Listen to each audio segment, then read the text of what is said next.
Bonjour, bienvenue dans cette vidéo après quelques mois d'interruption. Alors vous demandez pourquoi, certains m'ont pas mal écrit pour savoir pourquoi je faisais plus de vidéos. Je fais plus de vidéos mais je continue à faire des articles, publier des photos, des machins, des trucs. Donc c'est accessible sur Objectif Eco, blog Charles de Repère. Vous avez des dizaines d'éditos depuis plusieurs mois, mais vidéos, non, j'en ai pas fait depuis quelques mois. Donc aujourd'hui, je vais faire un point sur les marchés et notamment sur un signal. Il y a en octobre, le 12 octobre dernier, j'ai mis une vidéo là sur la stratégie d'inversion de la courbe des taux appliquée aux actions qui n'a pas fait beaucoup d'audience, ça vous a pas trop intéressé, pourtant le modèle est plutôt intéressant.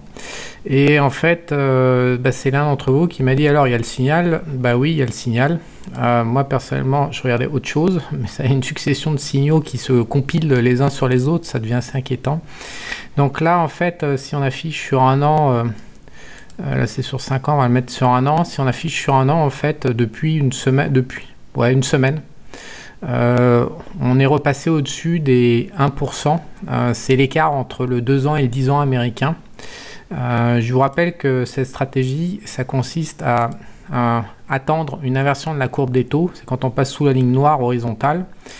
Et ensuite attendre une durée environ moyenne de 15 mois et un retour au-dessus d'un écart à plus 1%. C'est là où on a les marchés baissiers qui s'enclenchent historiquement, mis à part le cafouillage du début des années 80. Alors, je voulais présenter sous une autre forme. Donc, c'est un Américain qui a mis ça avec il a fait un beau trait rose qui montre à chaque fois. Donc, la courbe du SP500, c'est la courbe qui est grise là, marron-gris, on ne sait pas trop. Quand on passe au-dessus des 1% sur le 2-10 ans, l'écart, il a fait un beau trait vertical rose. Donc, on voit sur le SP500 qu'à chaque fois, ça joue sur les tops de marché. Et là, actuellement, avec depuis une semaine, on est en train de déclencher. Je vais vous présenter d'autres images. De manière générale, elles sont toutes inquiétantes. Elles montrent une certaine faiblesse dans la structure technique du marché à la hausse. Là, ça fait un peu trop de temps qu'on monte sans ébranler en correction. Donc celle-ci, c'est une étude de corrélation qui a été faite sur les actions qui composent le SP500. Et en fait, la corrélation est en train de toucher un plus bas. Et en plus, ce truc-là, ça date déjà de 2-3 semaines. Donc on est encore plus bas actuellement. On s'aperçoit que à peu près tous les corrections ou marchés baissiers depuis 5 ans se sont enclenchés après ce problème de corrélation entre les titres qui est donc désormais déclenché, donc coefficient de corrélation. En plus c'est intéressant ce machin là parce que ça traque quelque part un petit peu le pair trading. Les hedge funds font beaucoup de pair trading, notamment le Renaissance Technologies qui a quand même craché 66% pendant 30 ans, 66% par an pendant 30 ans avec du pair trading et de la co-intégration. Et donc l'hedge fund et ce qui branle sur les actions en pair trading, c'est quand même intéressant à suivre. Et donc là, il y a un souci à ce niveau-là également. Donc on a bien évidemment ce que tout le monde parle en permanence, on a une surévaluation, on a un découplage entre les bénéfices des entreprises du SP500 et le prix du SP500. Alors le taux de corrélation est quand même très élevé à moyen long terme entre les profits trimestriels et puis la valeur du SP500. Je crois que le taux de corrélation est de 80 ou 82%. Et donc actuellement nous grimpons alors que les profits sont en train de baisser sur le SP500. Donc là on a un historique sur 150 ans.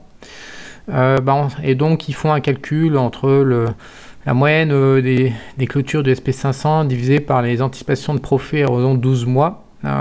Et donc ce qu'on découvre c'est tout simplement que à part la bulle internet et encore on a déclenché à 34 et après ce ratio est monté en 2001 du fait des variations sur les prix, mais grosso modo on est avec cet indicateur là après ça c'était pendant le trou de la bulle immobilière à 123, mais c'était pendant le trou, pas avant. Donc en termes de marché haussier, on est quasiment au plus haut historique sur 150 ans. Il y a vraiment une vraie décorrélation entre les profits et puis la valeur du SP500. C'est extrêmement dangereux, extrêmement casse-gueule. On est vraiment dans un marché de momentum ultra fort et il y a un souci, il y a une probabilité, soit on va créer une croissance qui va sortir du chapeau comme ça incessamment sous peu, soit les prix boursiers vont devoir s'ajuster à la baisse pour retrouver le lien historique qu'il y a depuis 150 ans, quoi. Parce que là on défie quand même, on est quand même en train de défier littéralement les chiffres historiques. Donc présenté sous une autre forme, donc pareil 150 ans de Dow Jones, de SP500 du réel, hein. Donc une fois qu'on enlève l'inflation, donc là on a la vraie création de valeur des actions américaines sur 150 ans. Et donc la courbe rouge à droite de régression des moindres carrés qui permet de tracer l'exacte progression sur 150 ans avec les guerres, les récessions, les machins, les trucs, la progression moyenne. Et ce qui se passe, c'est qu'on est à 155% au-dessus de la droite de régression, ce qui n'est pas arrivé, même, je crois que ça a dû arriver une fois en 2000, et puis c'est tout. Donc on a clairement à nouveau un écart entre la création de valeur US, et là je ne parle pas des bénéfices comme dans l'image précédente, mais la progression des cours boursiers. On a un écart réel, hein, donc déflaté de l'inflation. On a un excès sur les prix qui est trop fort en fait par rapport à ce qui s'est vu dans le passé. Donc ensuite ils ont mis un graphique sur le PE à nouveau pour le 34,6 avec ils l'ont normalisé avec une droite de régression des moindres carrés également, et on voit que mis à part la bulle de l'an 2000, même le crack de 1929 où il y avait un énorme excès avant, on voit qu'à 34,6 on est vraiment au-dessus de tout ce qui a été fait, à part le délire de l'an 2000 avec les valeurs internet qui cotaient 100 ou 200 fois les profits. Alors, j'ai pris une autre image pour essayer de qualifier ce qualificatif de marché dangereux aussi. Donc, on s'aperçoit que le crack de 1929, on était à 88%, on avait passé 2 écarts types, et que là, à 102%, je crois que ces chiffres datent de la semaine dernière, à 102%, mis à part le délire de la bulle Internet qui a dépassé les 3 écarts types, c'était la seule fois dans l'histoire des marchés sur 150 ans, on voit qu'à 102%, on est bien au-delà du 2 écarts types, en route pour le 3 écarts types. Donc rien ne dit qu'on va pas faire un délire à 3 écarts types, c'est les marchés. Seulement, là maintenant, on arrive à un stade où ça va se terminer en jus de boudin, c'est sûr. Parce qu'à ce niveau-là, ça se termine toujours en jus de boudin. Donc on sait maintenant de manière certaine qu'on va avoir un crash. Jusqu'à il y a quelques mois, il y avait encore possibilité de s'en sortir gentiment, en douceur. Maintenant on sait qu'il va y avoir un crash obligatoirement, et que c'est pas dans 2 ans, quoi. C'est dans les 12 mois, dans les 3 mois, on ne sait pas trop bien ce qui va se passer, mais on va avoir un crash violent. Alors ensuite je me suis intéressé à l'inflation. L'inflation anticipée est 2,07 à horizon 5 ans. C'est revenu si on se met depuis 10 ans en fait, si on grossit là, voilà, on montait au maxi à 3% à la sortie de la bulle immobilière, mais en fait depuis on est à 2,50, entre 2,50 et 1,5 depuis quand même quelque chose comme 7 ou 8 ans. Donc là on est à peu près en des anticipations à peu près normales d'inflation et de retour de la croissance. J'ai fait une découverte par rapport à ça parce que je me demandais si c'était réel, puisque la croissance économique est quand même inférieure, les profits des entreprises sont inférieurs à la valorisation en bourse, donc peut-être que je me suis dit qu'ils anticipaient un peu trop d'inflation. Donc actuellement cette inflation elle est anticipée parce qu'ils sont en train de distribuer de l'argent dans la poche des Américains pour qu'ils consomment en fait avec les plans de relance. Donc on n'est plus du tout en train d'inflater les assets comme avant avec les QE. On est vraiment en train de distribuer de l'argent du ciel pour que les Américains le dépensent. Et alors je vais vous présenter une image que j'ai découverte, que je ne m'y attendais pas. C'est la manière dont les Américains ont dépensé ces chèques distribués littéralement par le gouvernement américain, par le Trésor américain. Donc voilà l'image. Donc ça m'a totalement surpris et c'est pour ça que je parle de l'inflation, parce que peut-être qu'on est tous en train de se gourer en anticipant un retour de l'inflation à court terme. Donc les Américains n'ont absolument pas cramé leur argent, contrairement à ce qu'on pense. Ils ont en fait dépensé 34% de la distribution d'argent pour rembourser des dettes. À 36%, ils ont épargné cet argent.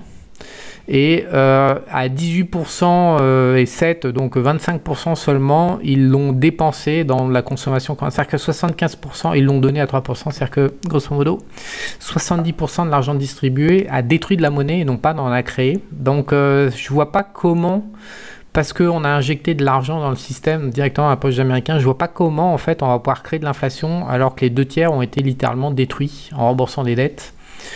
Donc ça m'a un peu surpris. Donc je me dis peut-être que les anticipations d'inflation, là, à horizon 5 ans, sont un petit peu trop optimistes. Et la déception va entraîner une chute des marchés. Je ne sais pas. Alors concernant le VIX, donc là on vaut 20. Donc, si on compare historiquement, on était à 12 avant le Covid. Donc il y a vraiment une marge de progression pour que le risque se calme. Il y a toujours pas mal de gens un peu tendus du slip.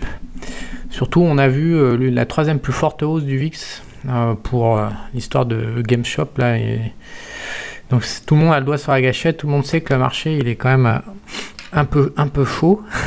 Donc tout le monde s'excite très rapidement sur le VIX. Donc c'est pas vraiment le seuil de 20, en fait il n'est pas significatif pour moi. Ce qui est significatif et ce qui est vraiment dérangeant, c'est la position sur le VIX, la position ouverte des professionnels. On s'aperçoit qu'elle est revenue quasiment au plus haut historique. Donc tout le monde est short de VIX. Donc tout le monde vend du risque, tous les hedge funds principalement. Donc ça veut dire quoi? Ça veut dire que grosso modo, les professionnels de la gestion de la finance qui ont quand même beaucoup de moyens, on l'a vu, n'anticipent absolument aucun risque de volatilité à court terme et donc se font rémunérer en vendant la volatilité. Donc ça veut dire que c'est un optimisme BA au minimum. C'est assez dangereux quand tout le monde est d'accord pour dire qu'il n'y a aucun danger sur le marché. C'est généralement la plupart du temps le moment précis où justement le danger qui était inexistant a surgi avec violence. Donc ça c'est un graphique très inquiétant si on grossit. Voilà en gros. Il y en a un autre qui est encore plus inquiétant qui veut dire exactement la même chose. C'est la position sur en short, donc en vente à découvert sur les actions américaines, donc avec un graphique sur 25 ans. On s'aperçoit qu'en 2000, justement la bulle internet où tout le monde était chaud bouillant sur les actions, il y avait 1,5% de short par rapport à la market cap, par rapport à la capitalisation de la bourse américaine, et là on s'aperçoit qu'on est revenu à 1,5%. C'est-à-dire qu'il y a un optimisme à nouveau extrêmement béat au mieux. C'est-à-dire que grosso modo, les professionnels se disent que ça sert à rien de shorter les titres parce que tout va monter, on est en plein bull run. Ça se superpose aux signaux de la politique monétaire, ça se superpose à d'autres signaux que je vais vous présenter à la suite de cette vidéo, ça se superpose à la décorrélation entre les profits et les prix boursiers. Sur le ratio cuivre contre or, on voit que donc il a redémarré depuis avril après le Covid et qui grimpe comme ça. Donc il y a encore de la place pour progresser un petit peu, quelques semaines, quelques mois, à moins que ça s'accélère. Il est clair que si on touche un petit 0, là le 0,14, on est et qu'on commence à... Moi, ce que je ferais, en fait, c'est quelque part cette tendance-là, si elle break par le bas, elle repart avec une augmentation de l'or contre le copper. Donc là, il va vraiment falloir s'inquiéter fortement. Après, personnellement, ce qui m'inquiète vraiment beaucoup plus, c'est l'évolution des marchés obligataires américains. Donc là, c'est le 10 ans qui ne fait que monter. Donc il est clair que le moindre break là-dessus, il va falloir prendre les jambes à son cou. Ça va probablement signaler le début des soucis pour les marchés actions. Donc pourquoi c'est inquiétant? Tout simplement parce que les emprunts du gouvernement américain vont chuter, les appels au marché vont chuter assez fortement par rapport à l'an dernier. Donc ils annoncent 800 milliards sur le premier trimestre et surtout ils annoncent 500 milliards à la fin Q2 et c'est prévu par la loi, voilà 500 milliards de dollars pour les projections à fin juillet. Et donc ça c'est la cash balance du trésor américain. Donc on va avoir un énorme retrait de cash. Donc il va y avoir un gros trou dans la monnaie supply, la M2 probablement aussi. Les liquidités risquent d'être drainées. Donc ça pourrait vraiment changer la donne avec une rotation en global macro de tous les marchés. Donc voilà le chart du dollar. Donc depuis la crise du Covid l'an dernier, donc il a fait que baisser. Donc toutes les droites de tendance qu'on les trace n'importe comment sont cassées depuis quelques temps. Donc là on a fait une espèce d'ABC qu'il a essayé d'enfoncer. Il est clair que si on repart à la hausse et qu'on dépasse ces structures de hausse, normalement ça c'est une structure d'attente baissière dans une tendance baissière. Il est évident que si cette structure d'attente dans un marché baissier est recassée à la hausse, pour moi c'est le décollage du dollar. Et un dollar qui monte, c'est un dollar qui réduit l'inflation aux US. Donc pour moi ça va impacter derrière les marchés de taux qui vont probablement redescendre. Et si ça redescend, ça devrait se propager aux actions. Affaire à suivre. Évidemment la forme, on ne sait pas trop d'où ça va péter. Est-ce que ça va péter des liquidités du gouvernement américain et de cette trésorerie? Il faut savoir aussi une chose, c'est que les 5 banques centrales principales sont en train de retirer des liquidités, donc la masse monétaire des 5 du G5 en fait est en train d'être réduite. Donc est-ce que ça va partir du retrait de liquidités au cours des 3 prochains mois? Est-ce que ça va partir du fait qu'on va monter tellement fort sur les marchés actions qu'on va arriver à un niveau de n'importe quoi comme l'an 2000 et que ça va se dégonfler comme ça? Est-ce qu'il y a une nouvelle qui va mettre le feu aux poudres? Est-ce que on sait jamais le futur? Toujours est-il que pour l'instant, la structure des marchés qui était à peu près correcte et qui est toujours en signal d'achat actuellement.